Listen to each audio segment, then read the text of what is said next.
Well, the time has come. Good afternoon. Be very welcome to this ceremony. The motto gathering us today is here behind me, leading the transition pathways to sustainable food systems. Word by word, it explains the mission that we have. We want to talk about how to lead the transition toward a food system which is sustainable. Today we have the award ceremony of the Daniel Carasso Fellowship to boost research in sustainable food in Spain. Thanks to the ones that have come here to this room. It is a pleasure to see you all in person.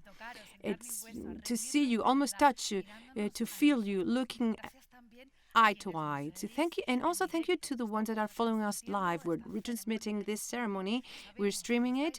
We know that you are there. Thank you for listening to us, for being with us. Talking about the live broadcast. We are indeed broadcasting live this ceremony and roundtable. To those of you who are following us from abroad, thank you very much. We know that you are listening. Thank you for being with us today. We will conduct most of the ceremony in Spanish, but there will be simultaneous translation for you. So tune in the English channel and you can be with us all the way through. And that's what it is. It is a very special day for the foundation. I want to share this day with all of you with open arms. It is the day of the award ceremony for two young researchers in the first edition of the Daniel Carasso Fellowship. It is an international acknowledgement of the Daniel Carasso Foundation, aiming at helping youngsters, but also focusing on the present. The young researchers need finance today, but also looking towards long term, to the future of their researchers, so that we can commit to support transition to sustainable food systems in Spain. And as I was saying before at the beginning, this event has got a deeper feeling. It's almost personal, human, because we are back again with all of you, dear friends, collaborators, and institutions that have worked with the foundation for so many years. And it's been long, this year and a half, with only screens. So we're here present. We missed you. We've missed you so much. My name is Concha Ortiz. I'm an expert in this job. I love intercultural communication. I love multidisciplinary waters, and I'm so happy and honored to be with all of you this afternoon, because I believe it is, for me, I'm going to meet again the person that shares with me the interest for sustainability, science, and food more specifically. And I'm a mother of youngsters. They're slightly youngsters than the award winners, but I see the force and the strength of youth because they see life with other eyes, and we want to help to change the scope of our problems so we can solve them. And apart from knowing people and friends from always, it is also an opportunity to connect with new people. I think that people that we all share this commitment that the foundation has to tackle those challenges of building a present and a future that will be more sustainable and better fed. Better fed, yes, because we do believe from the foundation that food is the key of our future as a society. And I think that as a planet, right? Our capacity to solve the challenges of the food problems and to find solutions to a sustainable food will help us to get that fair and full society that we're working for every day. Today, as we were saying, we're celebrating the success of these two researchers chosen for the first edition of the Daniel Carasso Fellowship, Raquel Alletes and Daniel Gaitan. But let's go beyond. The second part of the afternoon, we have created a space for reflection, for debate. We hope that it will be a space for inspiring you to talk about the possibilities of science to tackle the challenges that we have to face in our society immediately. Maybe that's another message, right? That time is pressing. So we have ahead an evening of science, of imagination, of dreaming, of being hopeful, and to propose solutions, giving priority for the common good. And we can not do this in an isolated way. We must share. We want to face our challenges of today by establishing synergies and connections to share, to build, to accompany. We want to work together in a shared path to reach a better society. So, ladies and gentlemen, be very welcome to this great day of celebration of science and talent, youth talent.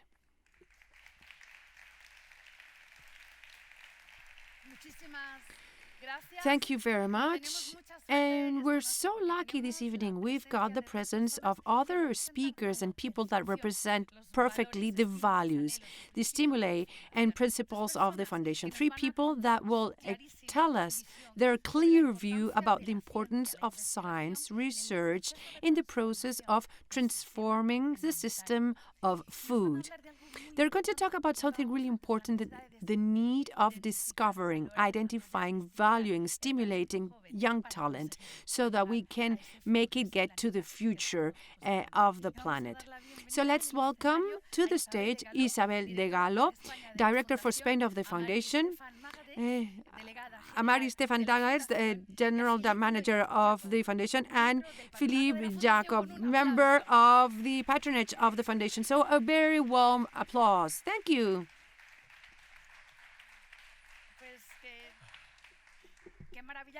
It's wonderful to hear firsthand the audience, right? And to see you and to hear what you have to tell tonight about the Foundation and these awards. So Isabel, let me start with you.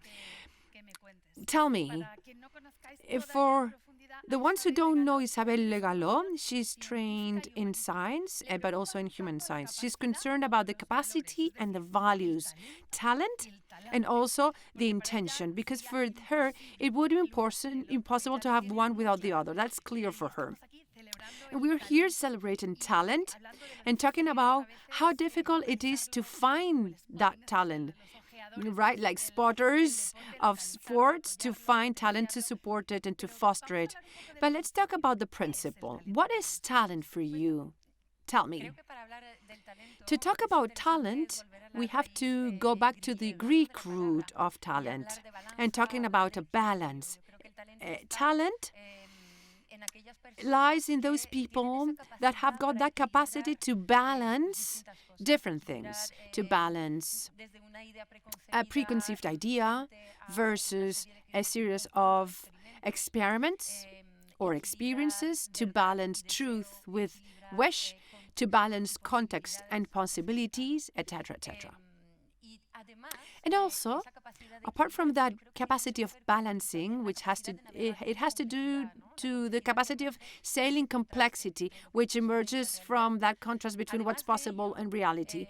And apart from that, I think that talent is closely related to vocation. We are always better at doing what we like, but we're even better at doing something that we believe in, that is in line with our view, our values. And in fact, this morning we were talking about it, and we were saying that one of the criteria, apart from the scientific quality of the candidates that reached this DC fellowship, was passion. We were looking for passion in the proposals that came to us, because that is an engine for talent, and that's crucial. So in these DC Fellowship Awards, we're seeking for that perspective which is balanced between values, effort, experience with effort, and the view, the vision. We are lucky, you were saying that before, Concha, we're in a family, we're surrounded by many, many friends since long, and they're all people that at some moment in time have acquired a social commitment, and they're transforming this world. And I think that talent, as we see here, is committed with taking the backpack, start walking to change the world. That is a commitment, but it's always under the scope of a common good. That's a magic recipe, right? You've just given us some inspiration, all of us, of what to do, how to balance and blend. Thank you very much, Isabel.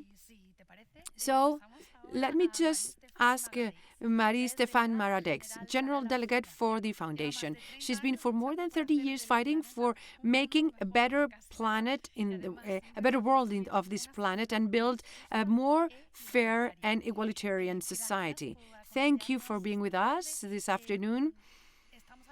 We're talking about science, so could you tell us more about what's the role that science has in the foundation, and what's the role that you think science should have today in our society?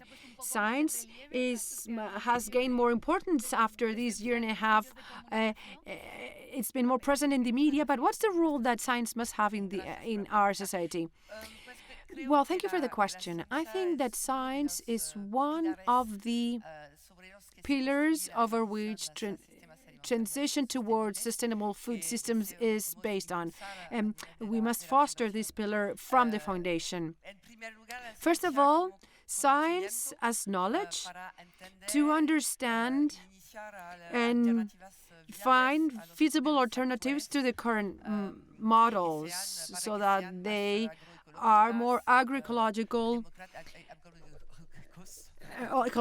system, more democratic and fair. But science as awareness, a role to raise awareness and support decision-taking in favor of this transition.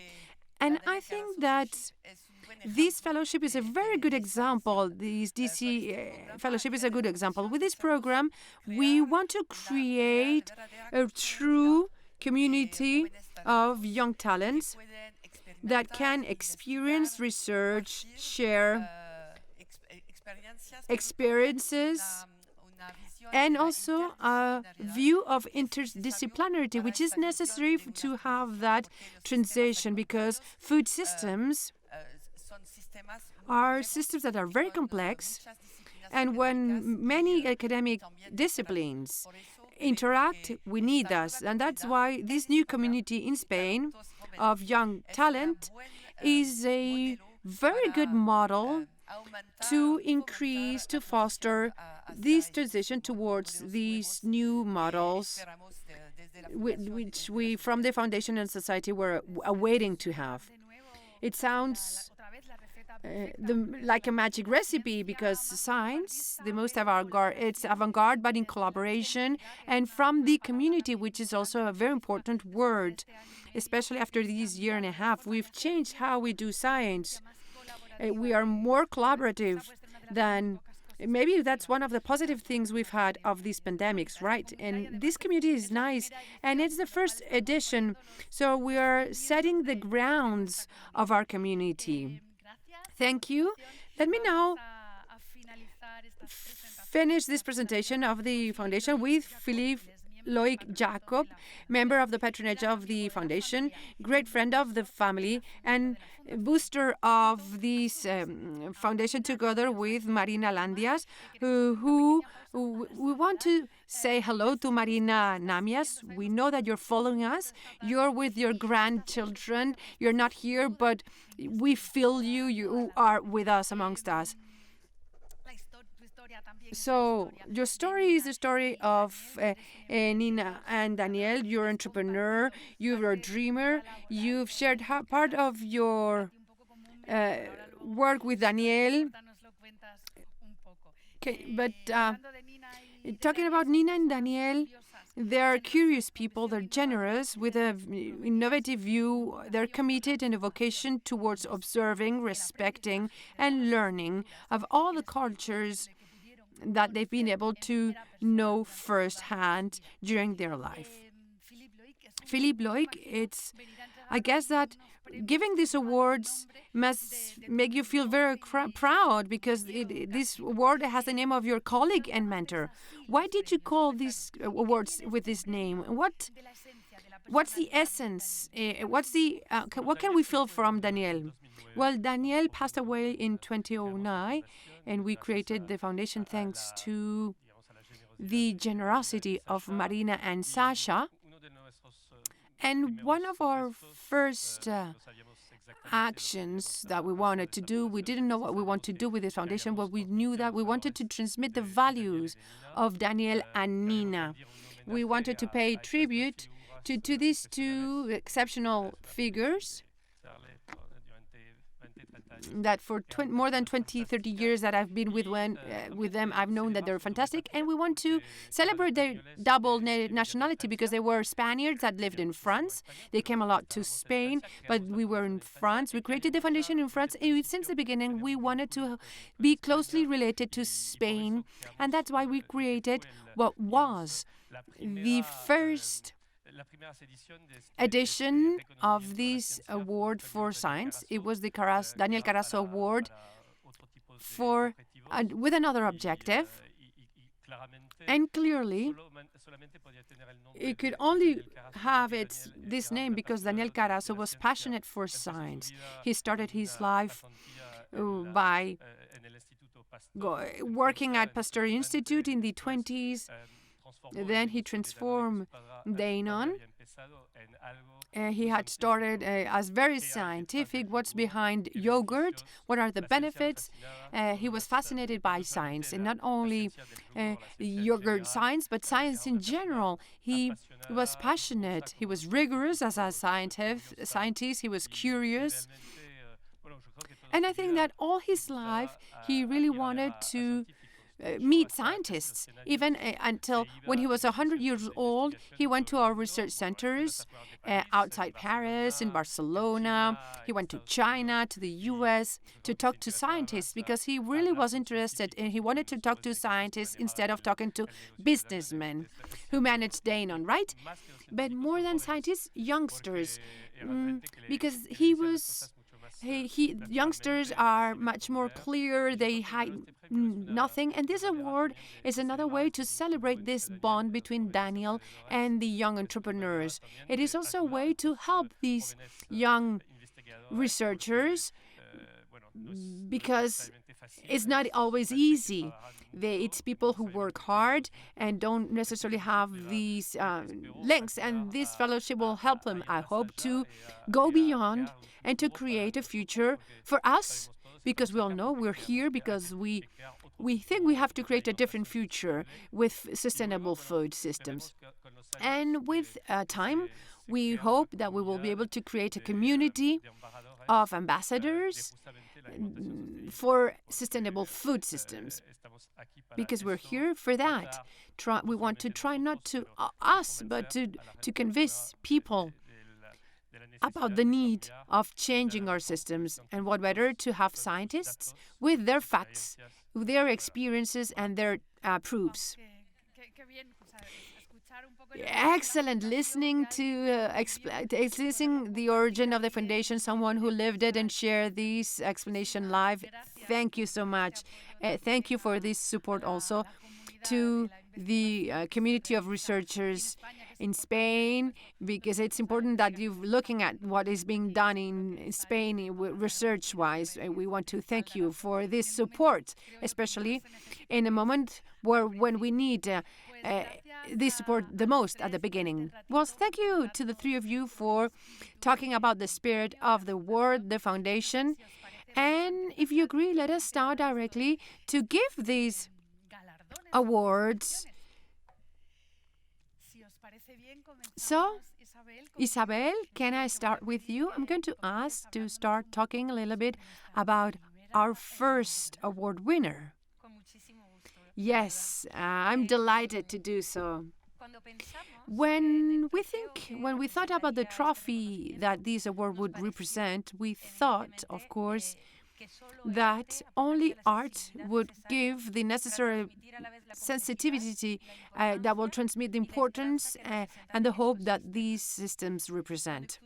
When we presented the project to the Spanish sculptor Jaume Plensa, we were fully in tune for the Catalan artist. The motto of the foundation, sustaining life, enriching the spirit, echoed is his work, which is focused on the bond between body and soul.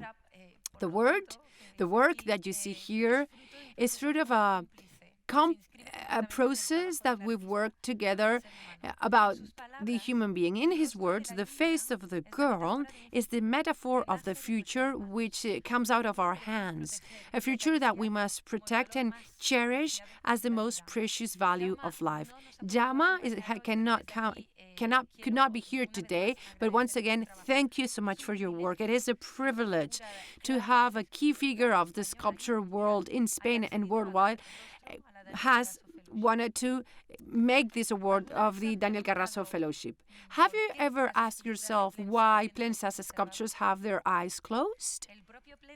Plensa expresses the firm will to give value to the individual, to each one inside the group, inside the community. That's why he says that many of his portraits have the eyes closed because it's a way to stress the inner world, to invite the others to look inwards. And of course, the world is full of very beautiful things that surround us. But the inside of each one is full of little corners with wonderful hidden things that may never see light. That inner world of each one, those little corners filled with wonderful details, ideas, gestures, values, are seeds. Small seeds that sprout and become harvests. And that's why Raquel Ajate, with her project, defends and protects thousands of autochthonous seeds, all of them orphaned, to stop the loss of biodiversity of variety of crops. And it is necessary for the present and future sustainability of food systems. And more than ever, it is crucial to improve our capacity to adapt to climate change. As a foundation, it is a huge pleasure and an honor to accompany the development of a very demanding researcher, very rigorous. She's happy and curious, with an excellent track record and a brilliant future ahead. As these seeds, Raquel is going to have the opportunity to grow professionally and to generate and bear fruits with her research project in the sociology department of the National Distance Education University, UNED. And that's why I would like to give the floor to Rosa Maria Martin, Vice Rector of Research of UNED, where Raquel will develop her project.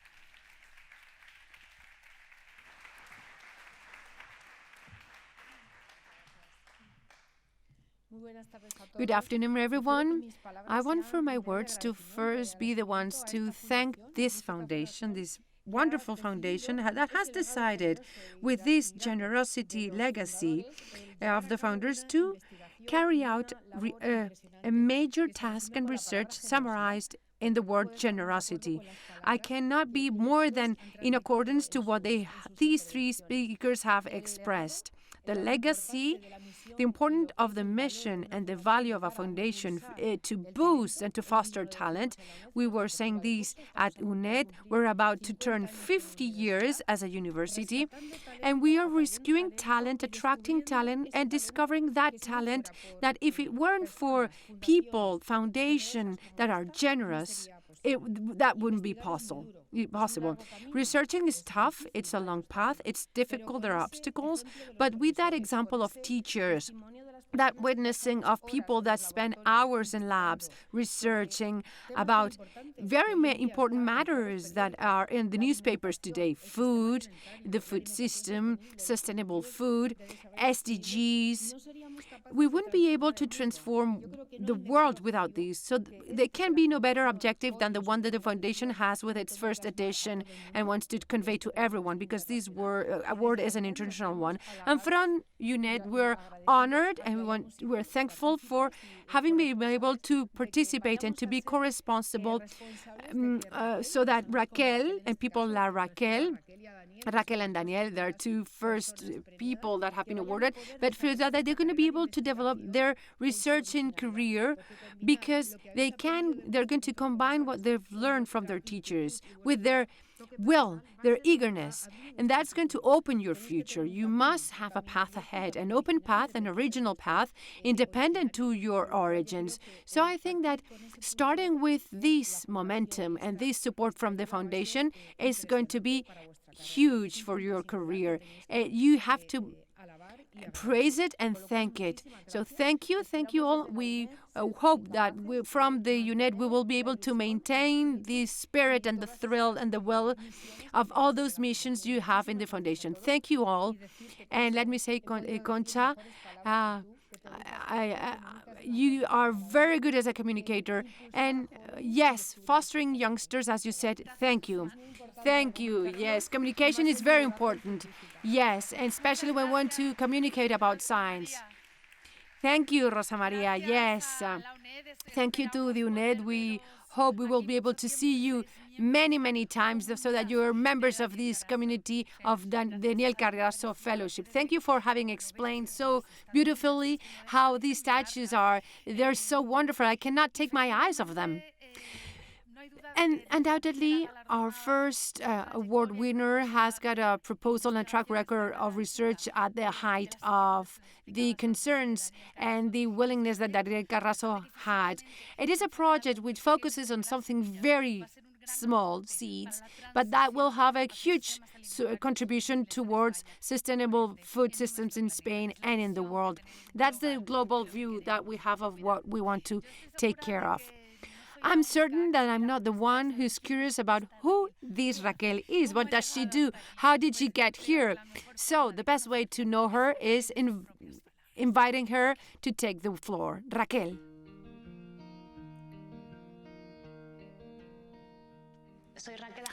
My name is Raquel Ajate. I'm one of the two winners of the Daniel Carasso Fellowship.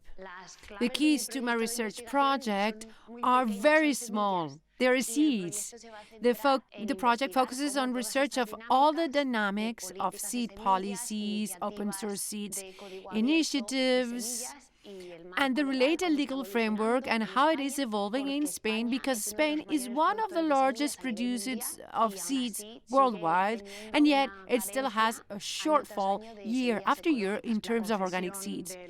Receiving the Daniel Carasso Fellowship gives us the opportunity to develop this project and this activity that we have been designing for years and trying to get it up and running.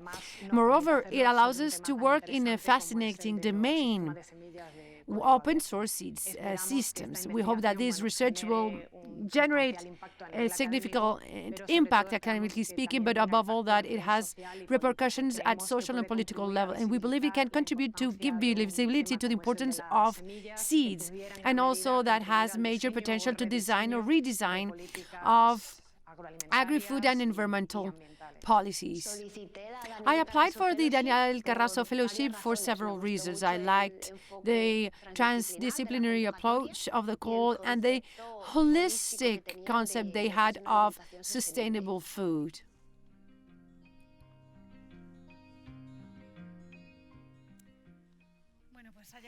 Well, the time has come. We have to meet her in person so she can get her award. Please, Philippe Loic, help me here. Let's welcome to the stage Raquel Ayates.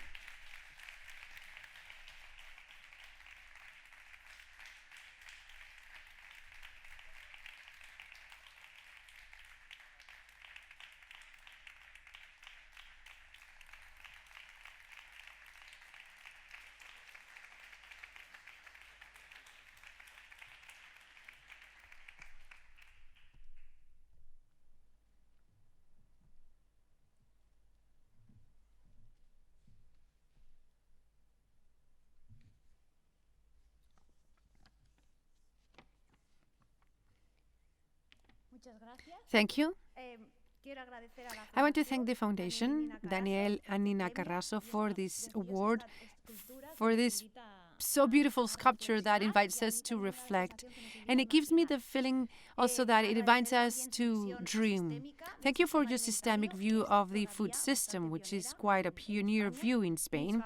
And thank you for your support and for accompanying research projects and community projects, both for food and street art, with very critical approaches to generate solutions that will be holistic and that will contribute to the transformation of the food system, which is so necessary necessary and so urgent.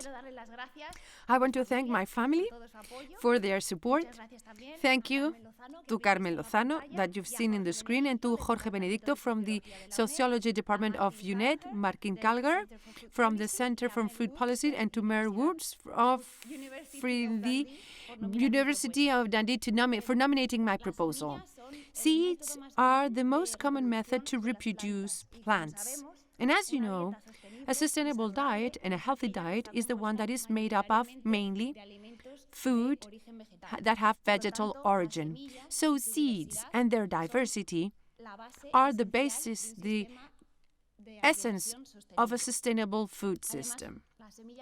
And seeds are fascinating, as we were saying before. They are so tiny and they've got so much potential that even they unite science, culture, and common good. They are a shared metaphor of how small initiatives can give rise to huge transformations. They inspire us and they feed us.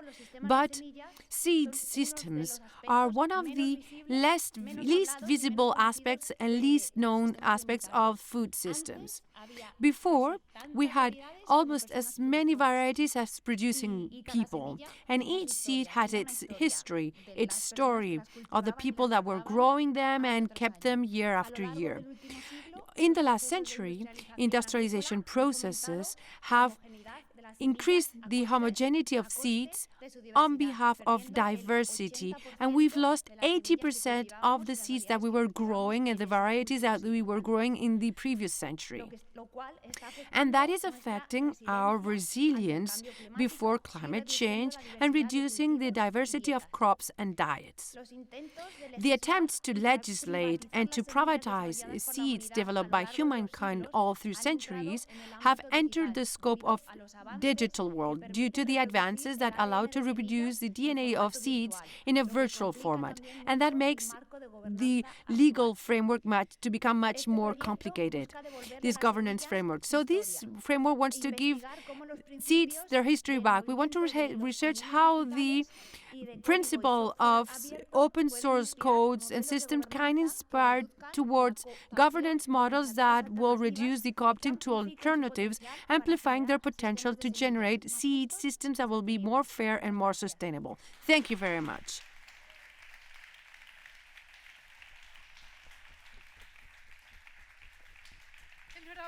Congratulations. Congratulations. I could ask you for hours. I've got thousands of questions about ecological seeds and open source. It's fascinating what you're doing. Fascinating. And we were talking also, she's talked about how to talk about the inner and outside world. And to talk about this matter, let's give the floor to Marie-Stéphane. She's going to talk about the inner world, the external world, the outer world, which is also very well represented today. Yes, we were talking about exploring the inner world.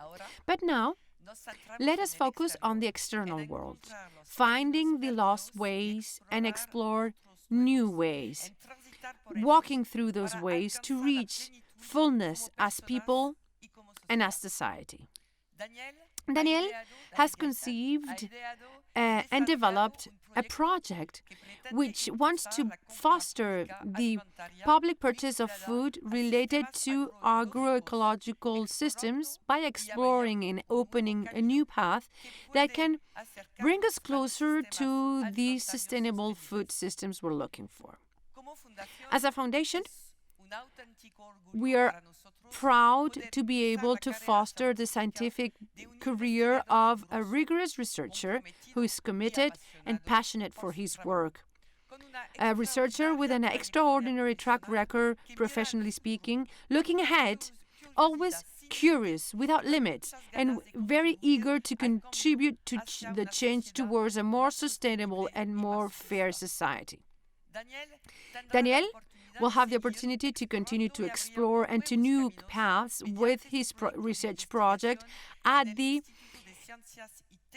Institute of Environmental Technological Sciences of Department in the University of Barcelona. So let's now listen to Asunción Malgosa, delegate of political scientific policies of the Autónoma University of Barcelona. Asunción? Muchas gracias. Thank you. María Estefan. Thank you, Marie Stefan. Adelante. Good afternoon. It is for me a pleasure and an honor to be today with you here at this award ceremony of the Daniel Carasso Fellowship. On behalf of the Universidad Autónoma de Barcelona, first of all, I want to congratulate the winners, Raquel, Daniel. Of course, I want to thank the foundation of Daniel and Nina Carasso, for this firm support to young researchers. I was asked to talk about our commitment towards young researchers at the Autónoma University in Barcelona. And let me take some words that have already been expressed. Transdisciplinarity, interdisciplinarity, community, diversity. These are words that we can proudly say that from our university is essentially a university focusing on research, and we have had researchers that we feel so proud of, such as in this case, the case of Daniel. The Autónoma University of Barcelona is firmly committed towards young researchers. And we have a policy that was established since the beginning in the PhD programs. So we do have a wide range of training, cross-sectionally speaking, but also as far as specificities, which merges with the training per se of our university staff. And of course, we're concerned about the future. We've already talked about the future this afternoon, right? The future lies in our youngsters. So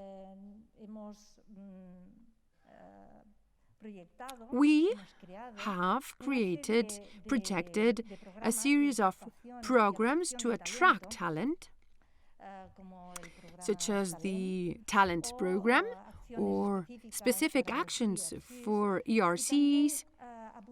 And we also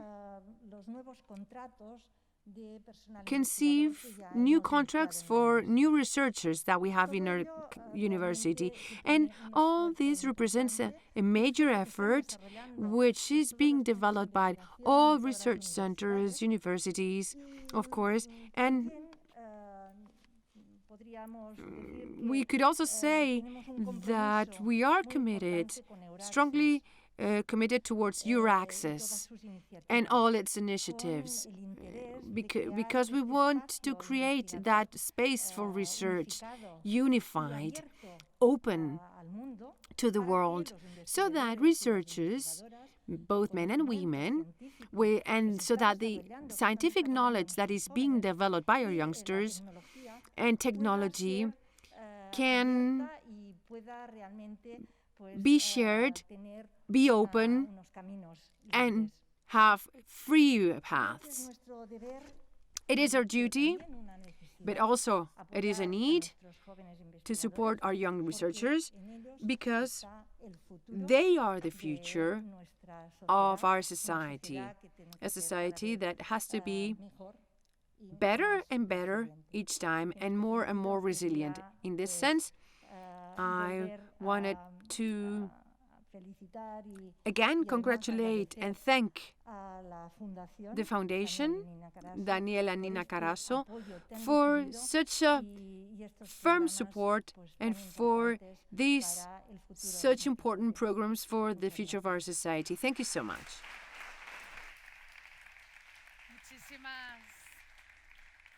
Thank you very much. Thank you, Asunción.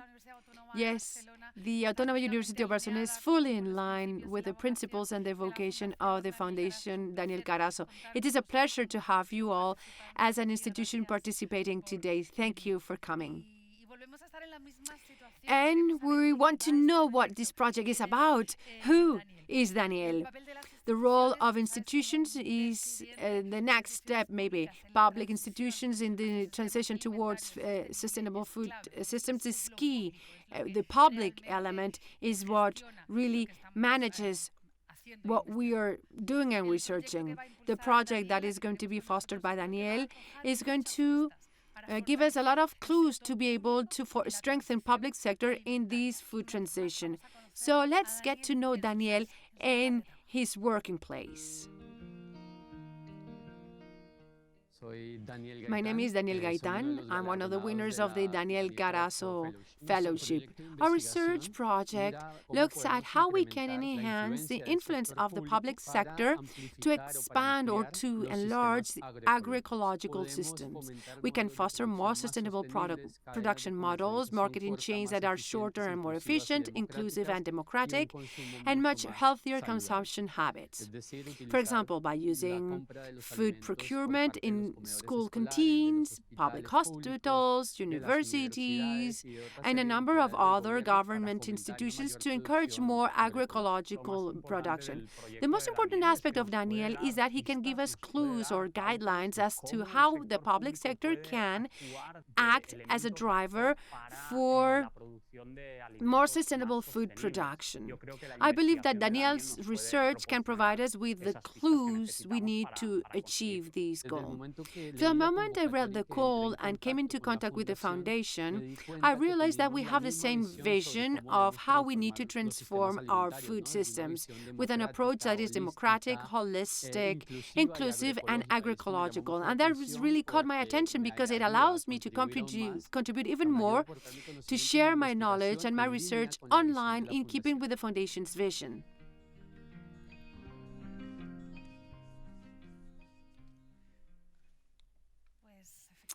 Yes, so public institutions have a key and clear role. So let's give Philippe, you're ready to give the next award. Let's welcome with a warm applause to Daniel Gaitan.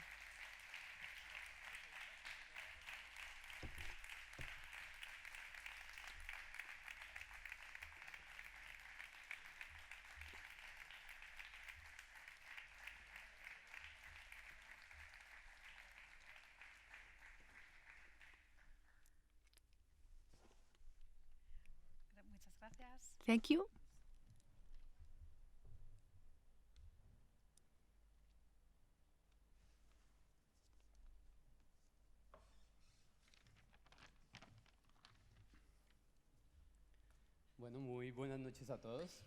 Good evening, everyone. Thank you, everyone. Thank you for coming here. I would like to start these words by especially thanking the Foundation Daniel and Nina Carasso. Thank you to the president, who cannot be with us today, Marina Namias, the director in Spain, Isabel Legalo, and to all their team. Thank you for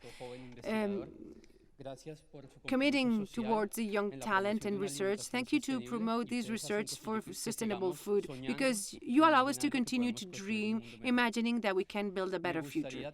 I would also like to thank the assessment committee of the Daniel Carasso Fellowship for highlighting the scientific quality of my research proposal and believing that by publicly procuring food in a sustainable and responsible way, we can contribute to the real transformation of our food systems. With this project, we will contribute with a better implementation of this tool through the identification and visibilization of the existing initiatives in Spain in the public sustainable food procurement, identifying the barriers that these initiatives have to face, and propose lessons learned so that we can improve these initiatives, so that we can also replicate them in other places in Spain. I'm so glad to be here this evening, Thank you. I'm so thankful for being privileged as Raquel for being awarded this prestigious award. I receive it thankfully, fully aware of its meaning. This award for me makes me feel very proud. It is related to many years of perseverance and passion for researching.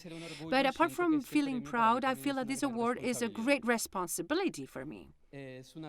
A responsibility because it represents my commitment to continue to build a community of researchers, youngs, committed to unite efforts to go towards the transition of having more sustainable, fairer, more inclusive and democratic food systems.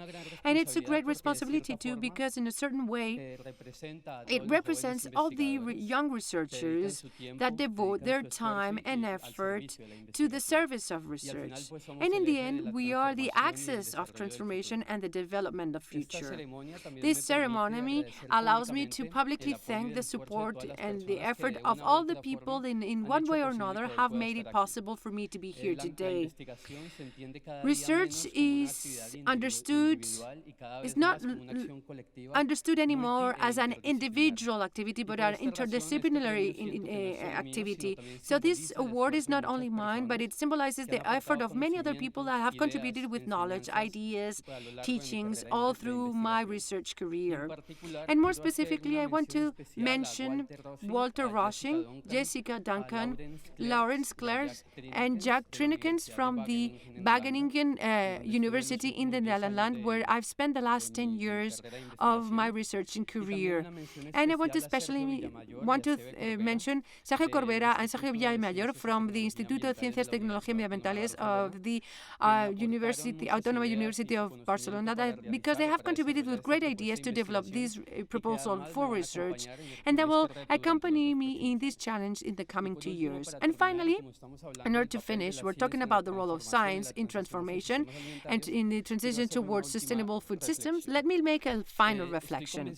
I'm convinced that science, essential science, the science that strengthens our society, is that science that is created to be seen, used, and shared by the community. And that science is developed with knowledge, a knowledge that lies in our heads, but which is represented in this head, in this statue. But it's a knowledge which we must not keep it for ourselves. We must give it to the community. So I want to give this award back to all the society by contributing with my knowledge. And I commit to research with enthusiasm to have a better society with a food sustainable system. Thank you very much. Thank you and congratulations. An excellent speech. Raquel, can you please come up stage? Bring your sculpture if you have it at hand. Because we want to have take a family picture with the award winners. There you have it. Okay, with a certain distance.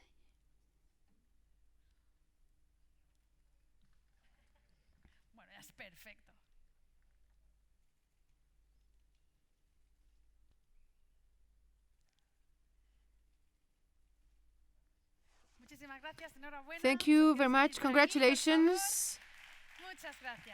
Thank you very much. So congratulations, everyone. Thank you for participating at this award ceremony. And as you see, both projects, the one of Daniel and the one of Raquel, have a common objective, the one we're talking about this evening, to create a more sustainable and fairer society in all its dimensions. But this idea, this objective, is also shared by the award winners of another initiative of the Foundation. They were mentioned before. There have been previous awards. It's the Committed Artist Award. It's a distinction fostered by the street art since 2020. And they acknowledge artists that, due to their strength and social commitment in their work, have got works that foster the way to construction of a more fair and more equitable society, to have another world is possible. It's easy to say that these are two initiatives that complement each other, one with the other. They share the same values. Let me now introduce you and talk about the work by Cristina Pato. She was one of the 5 artists that was awarded this Committed Artist Award in 2020. She is a writer, gaitera, educator, producer. She does understand that artistic creation is not related to the community, its roots. She is a migrant from Galicia who lives in New York and in Galicia. And for that, memory, identity, and roots are very present in her work. Cristina Pato is interested especially about the dialogues between arts, science, and society, and these mixed areas, these meeting areas that are created between diverse ecosystems. So you see, I can only say that this convergence, these crossroads of words that seem to be so different, are precisely the spaces that the Foundation wants to explore. That is the grounds of the Foundation, Daniel Carasso. And we've looped the loop once again. What would happen if we proposed Cristina Pato to conceive an artistic piece for or together with the award winners of the Daniel Carasso Fellowship? Well, that's looping the loop, but it's part of the spirit. Let's see what happened.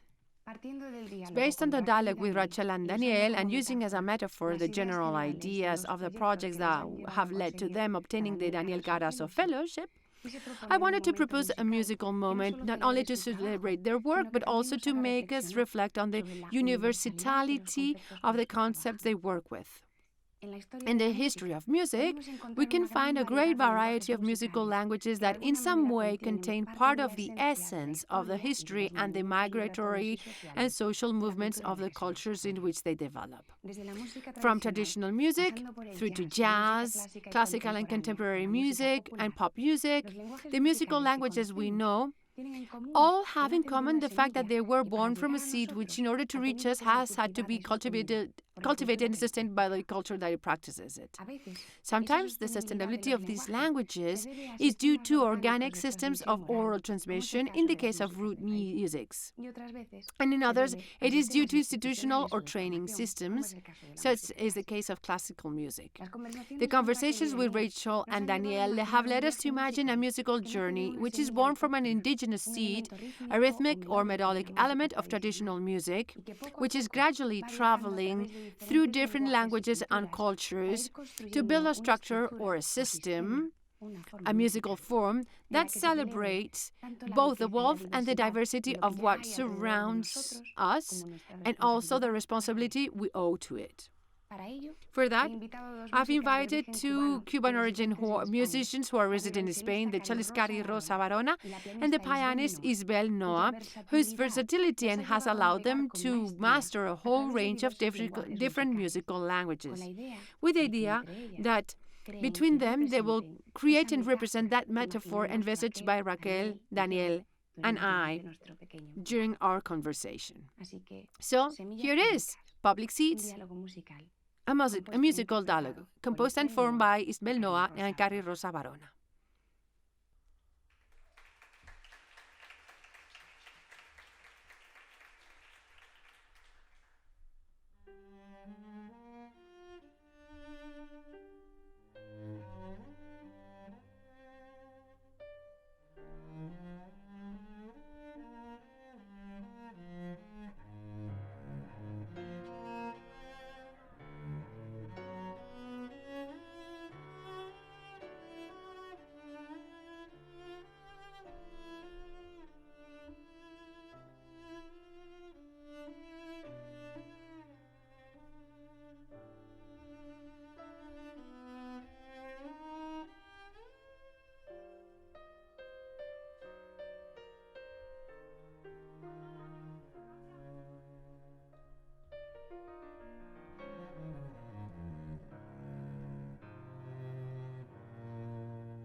Thank you so much, Isbel Cari, for such a beautiful composition.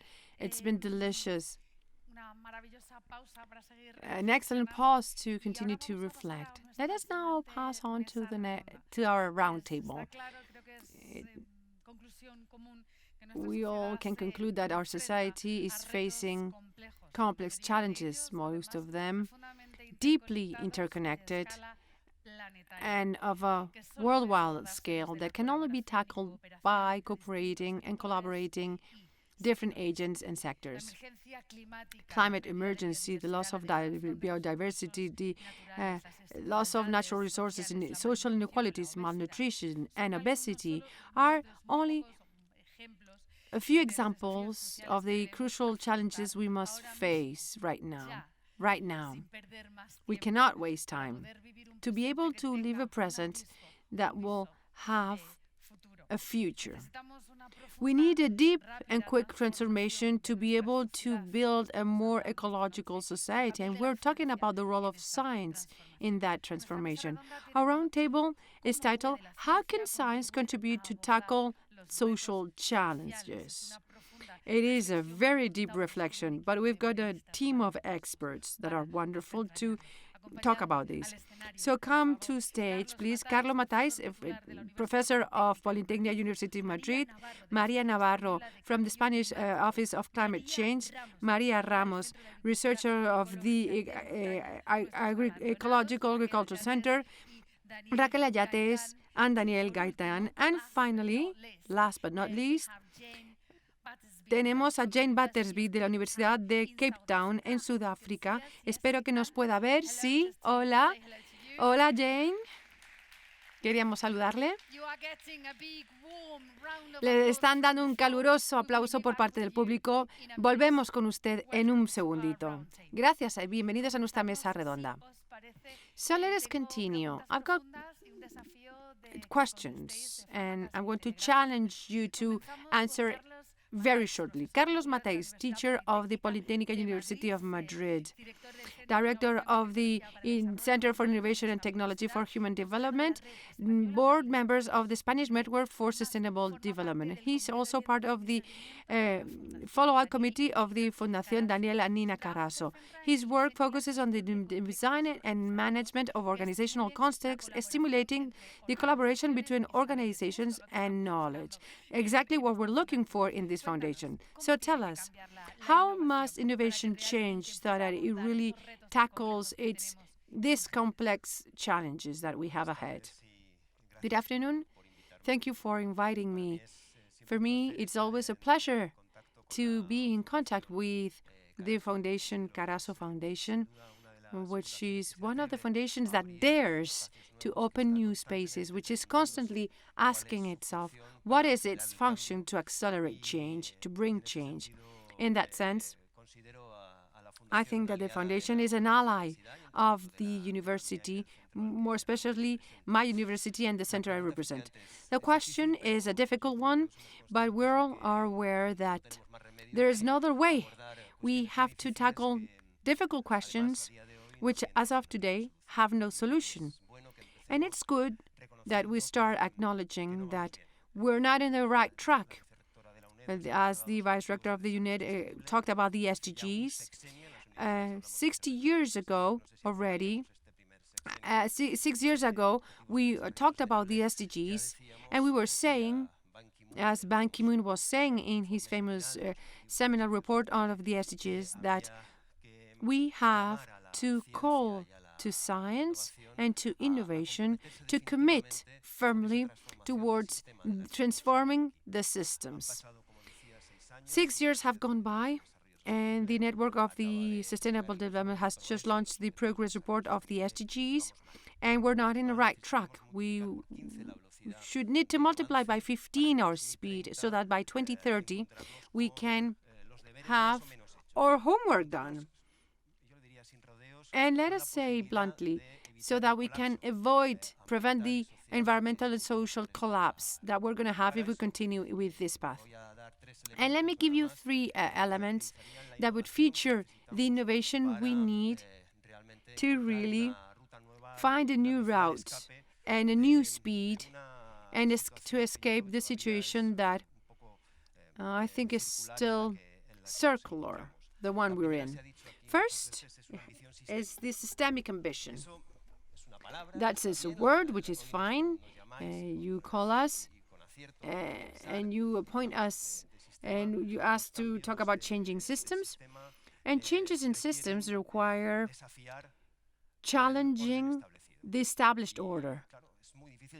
And it's very difficult to call scientists to challenge the established order, to imagine that there might be a different order. But we're seeing it. Raquel and Daniel, you've talked about changes in governance model, changes in property models for knowledge, public policies, which is also important. And also, even in talking about a scientific domain, which is very strict, such as producing food and agriculture. What happens with systemic innovation? It compels us to work together, to really be inter and transdisciplinary, because innovation in technology will have to act with the hands of social innovation, innovation in public policies, in financial innovation, and all that has to become an organic whole with a common intention. Good piece of news. This is not me saying it. The EU says it.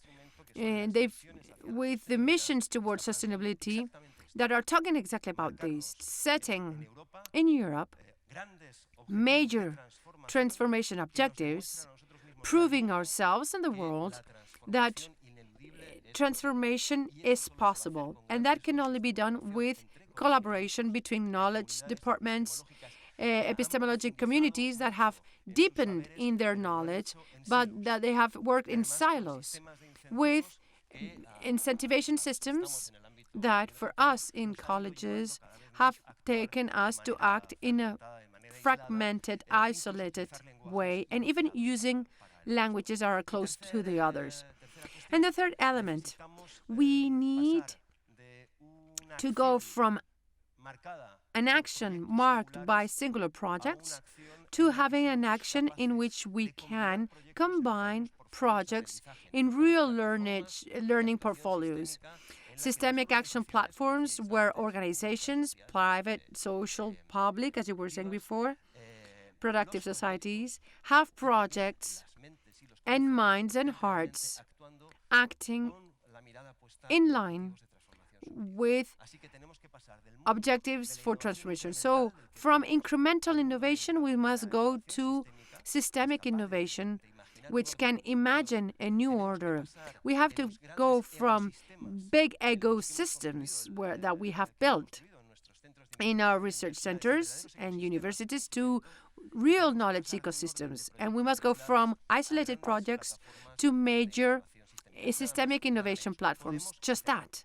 We can do it. It is possible. And there is proof that it's possible. And in Europe, we do have the tool of the missions towards sustainability. Thank you. Perfect. Nailed it. Thank you. 3 recipes for this advance. You've described them very clearly. Let us now go to our next panelist, María Navarro, agro-engineer working as a civil servant in the last 15 years, improving the creation of value all through the food chains. She now works at the Spanish Office of Climate Change, designing policies to improve resilience of agriculture towards climate change and so that food systems are more sustainable. So, how do we take the next step? How do we foster that transfer of knowledge to apply it in the public policy conception that will be based on scientific evidence? Well, good afternoon. Thank you very much also for inviting the Spanish Office of Climate Change. Yes, we work with all these topics that have been named today. And when we talk about knowledge transfer, my recipe is very brief and simple. I was thinking these days, reflecting these days, there are 2 aspects that are fundamental. First, we must have a much more fluent contact between science, research, and public administrations. In Spain, we also have a complex administration system. And we're lacking that dialogue, that communication is lacking. The ones that have to draft the policies must claim for scientific evidence so that we can base our norms on them. And there's a lack of transfer of knowledge acquired in the research centers towards public powers.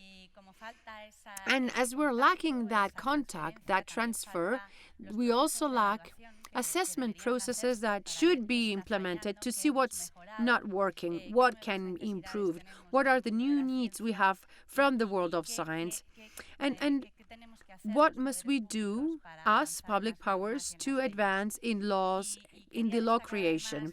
And I would also like to highlight, apart from the food systems, there are 4 features that must always be in mind of science, but also in the mind of politicians. First, the importance of local. Food is tradition, inheritance, culture, and that must be taken into account because it is an intrinsic feature.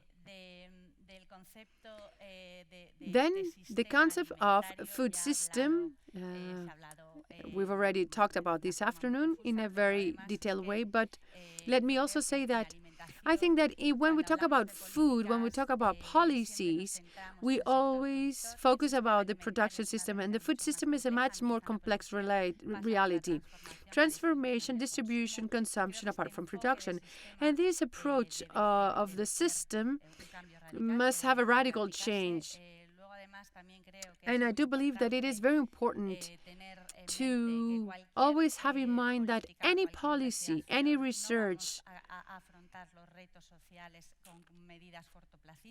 will need to be long-term, such as the policies we must have. And I think that science and public powers, the public administrations, do have a pending matter. We must understand what these challenges are in reality. People must understand what these challenges are.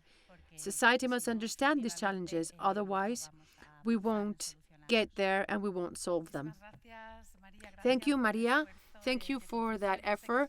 I know that I'm asking you for the moon. Very difficult questions and very short answers. Our next panelist is María Ramos, researcher of the Ecological Agriculture Center in Extremadura, agroecologist specialized in biodiversity and sustainability of agrosystems. She's collaborated with agroecological movements in Spain during the last 20 years. She is a founding member of Alimentta, a think tank, which is multidisciplinary and is also supported by Daniel and Nina Carasso Fellowship to tackle sustainability problems of the Spanish food system and to propose solutions from the generation of knowledge. Do you think, Maria, that what is being done, the approaches that science has, are multidisciplinary enough? Good afternoon. It is a pleasure to be with all of you. Congratulations to the winners. Alimentta, the think tank I represent today, is born due to the clear need of applying multidisciplinary approaches when talking about food systems. People who work in research, researchers here, we know that there are tools that foster that connection between researchers, coordinated projects, team networks. But the reality says that we are very, very at the beginning of knowing how to research about the food system as a whole, to research about this food system, as Carlos and Maria were saying, because science is working in disciplines related to food, and they're very hyper-specialized and separated. And that hyper-specialization has generated advances, it's true, but it has also contributed to major errors, mistakes, and we've got many examples. There's been a lot of research into increase productivity on the land, but when we transfer that to the whole of our sector, that creates a decrease of prices for farmers because of the international market competition, for example, and we're recommending diets of healthy food without being aware that if our agro-food can produce those healthy food, if the capacity of the marine systems can generate enough fish to have a healthy diet that we're recommending, right? So there are gaps in the knowledge precisely because we're not applying that systemic view. And that is what we need to work on now. And I don't understand the research of a food system without being multidisciplinary, because the food system is a chain with different links. If you pull a link, you move all the links. And that is what we didn't take into account, generically speaking, until now by the scientific community. And before that need of working in a multidisciplinary way, I would highlight two things. What is it that we have to research? Which are the gaps of knowledge that are there to understand what is happening in the food systems, and how? We must produce science in a different way. Multidisciplinary is not just different disciplines, but integrating other agents, integrating the producing sector and public policies when doing science, and co-generating that need of new knowledge to embrace the whole system. Thank you for talking about those gaps and dark spots. Daniel Gemashi, the protagonist of this celebration ceremony, he's leader in the research department of the Instituto de Ciencia y Tecnología Ambientales of the Autonomous University in Barcelona. And he works about social and environmental vulnerability and climate change. He said that he spent 10 years in the Netherlands researching about how to have transitions toward food systems that will be sustainable in Europe and Latin America. And he has got a PhD from the Wageningen of this university. Daniel, I guess that there are different ways to get to those sustainable food systems. Are there many? Is there a single path? How do we get there? Well, good afternoon. Thank you for the question. Yes, there are multiple ways to transit towards more sustainable food systems. If we look worldwide, there are different paths proposed that are very different one from another, related to the sustainable intensification, precision agriculture, genetics agriculture, and to have a bigger integration of the vertical chain. So many different paths that are related, and some are in fashion and related to the circular economy, to the territorialization of the food systems, and to agroecology. So many paths that are very different among each other. And must we prioritize any of these ways or transition paths? Well, we've got this diversity of paths, and despite that, I believe and I'm convinced that this transformation should be more based on agroecological principles. I believe that a priori we shouldn't define any transition path to be followed, because there's a huge diversity of territories. Each territory has got its own specificities and faces different challenges in terms of sustainability, inclusion, healthy diets. And because the different territories have great variety of agents that are part of these agro-food systems, and they've got different notions about what sustainability is. And they can have different, and these different notions make them to have different ambitions, different interests with regards to the change they want to have. So a priori, we shouldn't define a single or a specific transition path. But I do believe that these diversity of specificities, territories, agents, makes it even more necessary to have a dialogue, an inclusive dialogue, a critical dialogue, including all those differences and diversities, so that we can reach solid consensus with regards to the transition paths we want to follow. And I also believe that from this consensus, we must get to transition paths that will transform for real and in a deep sense. It's not enough just to, as Carlos said, changing in amounts in the current systems that dominate and that are based in a paradigm of technocratic production. So we must rethink those paradigms when producing and consuming to really redesign our food systems. And in order to finish, as we're talking about the role of science, the science has got a fundamental role in this dialogue. Science will help us to be visible and to make all the alternatives visible for production, for trading, for consumption. Science can bring light to all these alternatives.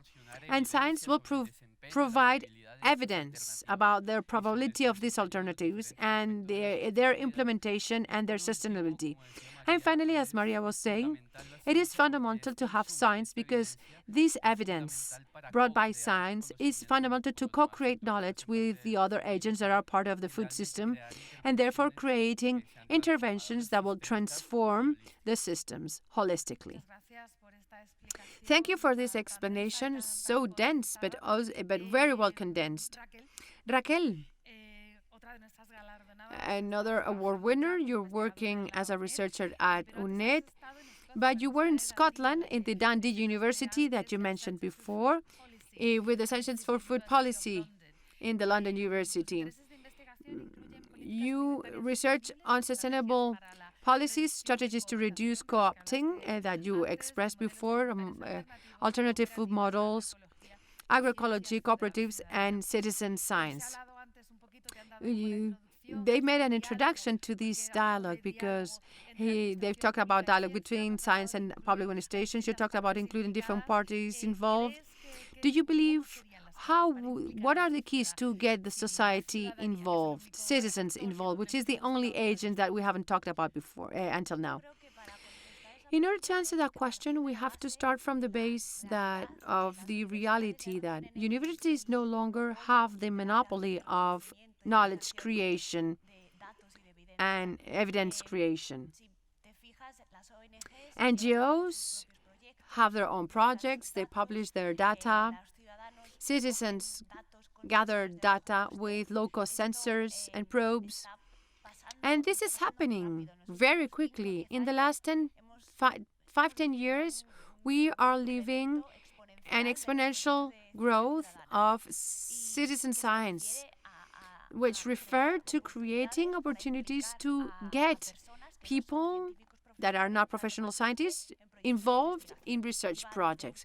It goes from a continuum, from an end in which citizens gather data, and that's just what we do with a sensor or a probe, and they take a look at the quality of water of their river. And in the other end, we have citizen science, extreme citizen science, or co-produced, where communities of people work with scientists since the beginning to generate the research question which is relevant for the community. And that is already happening. It's been happening in Barcelona, in La Plaza del Sol, in the neighbors established a European project Making Sense, and they used sensors, acoustic sensors, to generate data about acoustic pollution they were suffering because of binge drinking, terraces of bars, and they went to the town hall with their own data. So I think that this movement is growing so quickly and is attracting, it's in the eye of politicians at national, international spheres, and also companies that are investing a lot of money in these projects. And they see it as a way to involve the citizens, to find solutions that are relevant, and so that the resulting policies have a higher level of acceptance because they're understood of where they come from and why they've been created. And Carlos was talking about the SDGs. There are many indicators that still don't have facts to be measured. We don't know if they're being met or not. And citizen science is being proposed as a way to gather data because there are countries that don't have the capacity to gather that data that are necessary.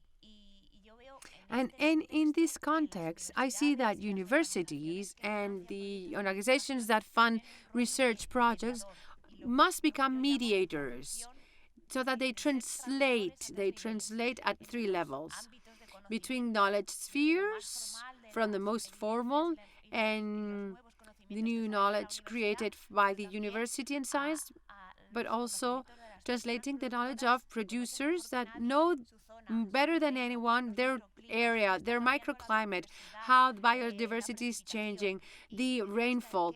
So that knowledge is as valid as any other, and they're necessary. That's one level.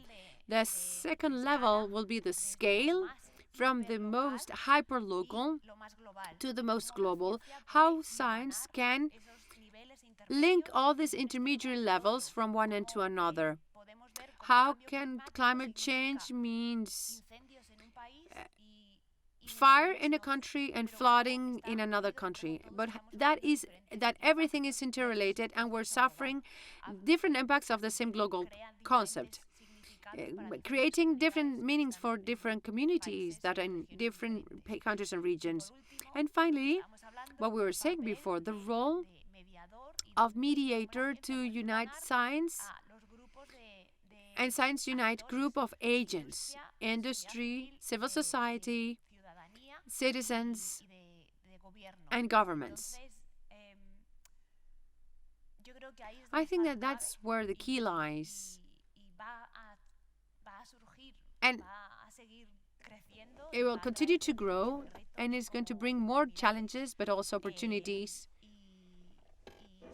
And I think by getting citizens involved is like the only way to see problems from a more systemic, holistic view, because we've got more perspectives, and the fact that we can consider the practical considerations and political considerations of that new knowledge that is being put forward. And I think it's the only way to have a key role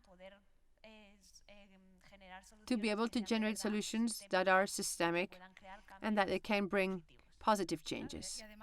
Yes, and they're involved since the beginning, so they accept and they participate. So its approach is fascinating. Thank you for explaining. Last but not least, we must say hello again to our last speaker, Jane Battersby. Let me introduce you first, if I may.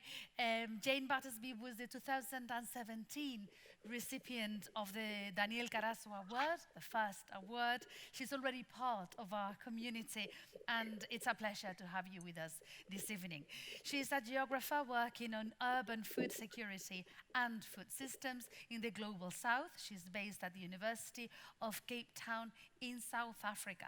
She has been to the United Nations Forum on Sustainability and Standards, the summit. So talk to us about it. We have first-hand account of what happened there. What were the key lessons that we learned from the UN FSS for both food scholarship and activism? Jane. Well, good evening, and I wish I was there with you in person. Yes. But unfortunately, COVID has limited our travels. So yeah, the Food Systems Summit was conducted in September this year, 23rd of September. And it was profoundly influential, but also very controversial. So about 2 years ago, almost exactly 2 years ago, the UN Secretary General announced the Food Systems Summit, pointing out just how unsustainable our food systems were, and how unjust they were, and how vulnerable they were to the climate emergency. He also pointed out that the power of the food system is there to deliver on all 17 of the Sustainable Development Goals. So food is more than just food, it reaches all of our goals. And so they invited a People's Summit to try and find game-changing solutions, sustainable solutions to the food systems challenge. And over the course of a year or so, there were about 1,500 independent dialogues. They solicited about 2,200 game-changing ideas. Subsequent to the end of the summit, there have been 230 odd commitments made, and there's a number of emerging coalitions developing to try and work together to solve the food systems challenges. But at the same time, the summit was very controversial. There were questions about power, there were questions about inclusion, there were questions about the kind of hidden voice of large private sector actors in shaping the agenda. And so an alternative summit was set up that ran at the same time. And I think there's lessons from both of those for thinking about food scholarship and food activism. So Jess Fanzo, the first recipient of the Premio Daniel Carasso, wrote, "It doesn't really matter what happens on the 23rd of September, it's what happens on the 24th of September and forward." And so that's where the question and the opportunity is for us. What do we do? What are the key lessons? And I think the key lessons, and I have some notes, which is why my hand just went there. The key lessons are that food is central to so many other social, economic, and ecological goods, right? But food is also political, and food is also very contentious. We know that the summit indicated hope for change by highlighting these new solutions and new coalitions and game-changing ideas. But the critiques also say that we must insist on understanding how we got to where we got to address the deep roots of the food system's problems, and how those systems problems connect to other inequalities and other unsustainable practices. And so in total, the summit and the reactions to the summit shows how important it is to have passionate, forward-thinking and hopeful, yet also critically minded systems thinkers who can communicate to a range of people, and work with a range of people to build new solutions. And I think from what we've heard this evening, in Danielle and Raquel, there's a bold future for food sustainability in Spanish academia. Thank you very much. Thank you very much.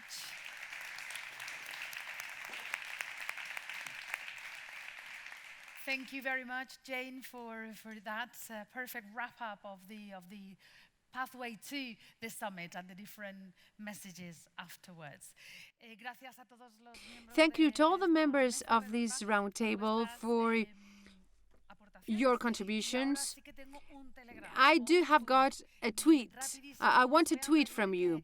Please choose a single lever for change. Which will be that lever for change for you? Who wants to start? Carlos? Voluntario forzoso. Forced volunteer. Raquel.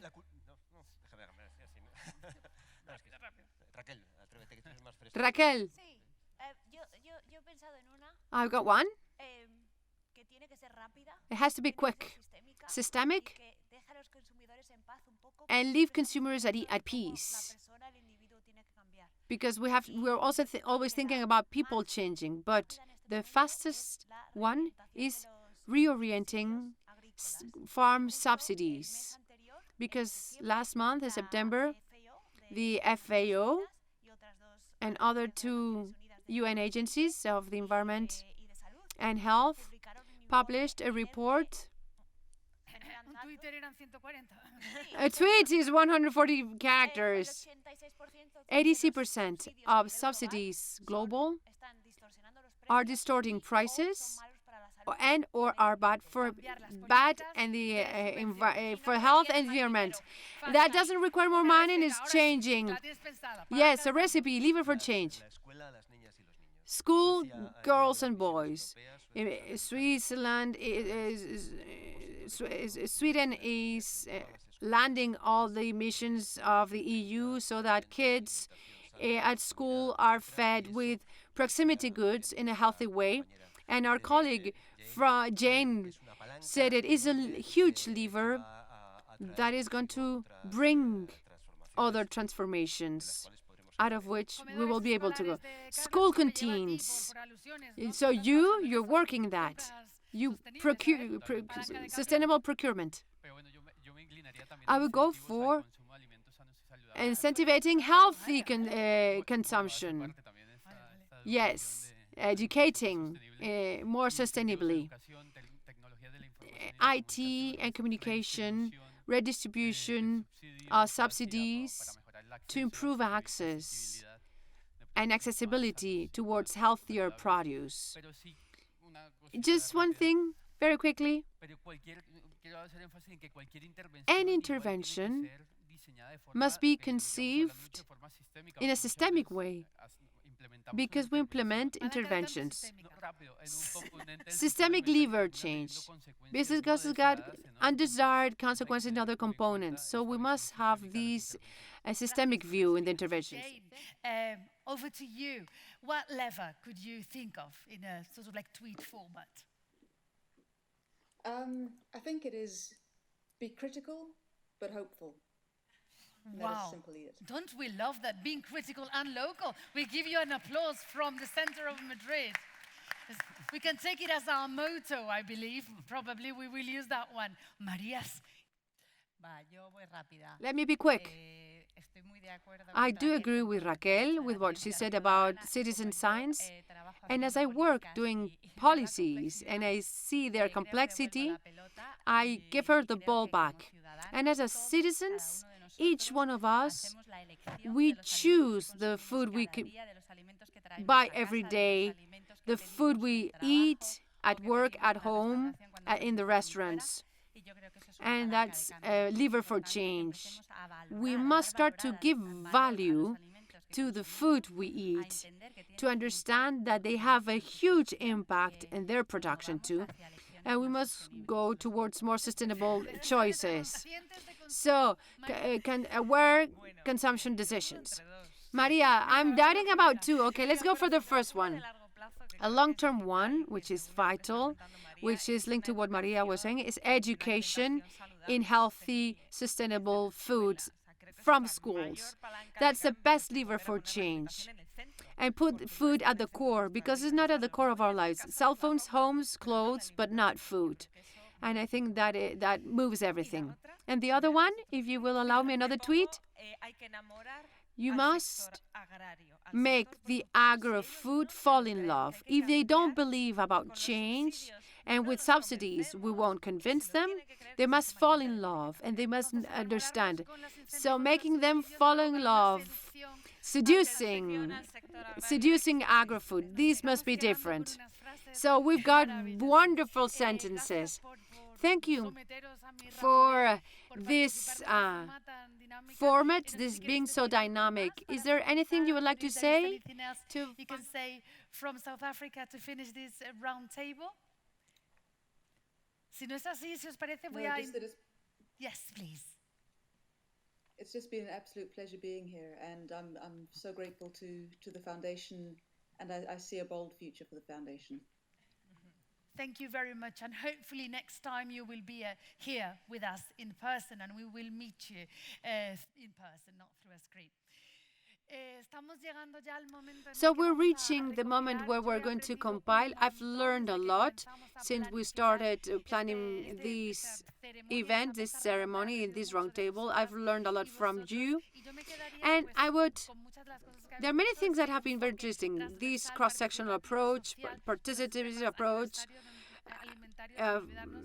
food systems, making sure that the conclusions and the guides of science are taken to public sphere, involving civil society since the beginning, knowing that we've got different branches of knowledge that must contribute to this social deep change. And as we were saying, the spirit that we had before that, the connections happen, even though they're surprising, because together we can reach more things. We want to unite efforts, we want to work together to deeply change our society. We must be critical and work local. And all the tweets that we have provided are beautiful, and they're true recipes for this urgent change that we need now. So I hope I've been able to summarize all the words that you've expressed in this roundtable. Thank you for participating. So let's give a warm round of applause to our participants. Thank you, Jane.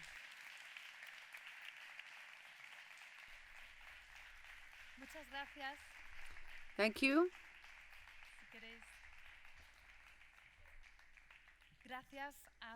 Thank you, everyone. We're getting to the end of this ceremony, which is just, as we said, the beginning of this community. The beginning, this seed of the Daniel Carasso Fellowship that will continue to grow, nourishing together with Raquel and Daniel. It's universities together with the Foundation Daniel and Nina Carasso that will become that forest of ideas that will allow us to build a sustainable future and fair future that we all want, that we're fighting for every day. Thank you for being with us this afternoon at the heart of Madrid. Thank you to those of one that have followed us online, that we know that you're still there. And in order to close this event, we've got more music.